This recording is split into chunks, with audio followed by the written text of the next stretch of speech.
Son, you must never move the same piece twice in the opening, the father said to his 8-year-old boy.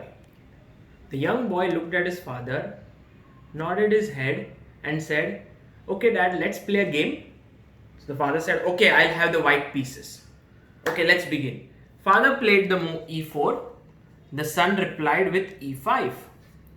The father went knight to f3, knight c6, and the bishop jumped to b5. This is known as the Ruy Lopez.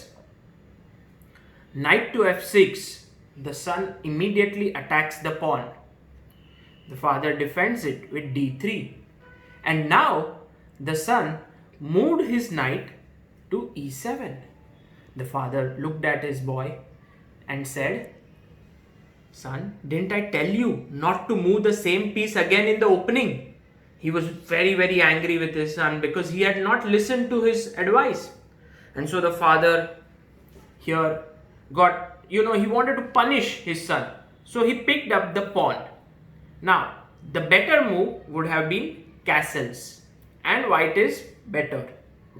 But he took the pawn, and here the son very sheepishly pushed his pawn to c6, and now he attacks the bishop.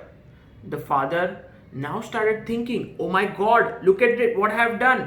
If I move my bishop away, then the queen jumps out to a5 with a check and picks up the knight. It's a double check.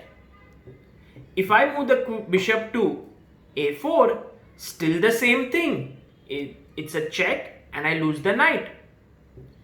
So the father tried to be a little smart.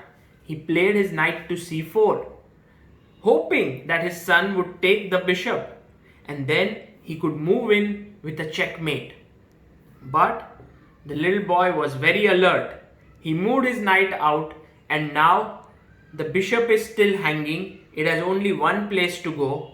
It goes to a4, and in comes the move b5 with a fork to the knight and the bishop, and a piece is lost. Moral of the story is, yes, you must not move the same piece twice in the opening, but sometimes exceptions do exist, and not everything that the father says has to be right. This is Sagar Shah signing off. Bye bye.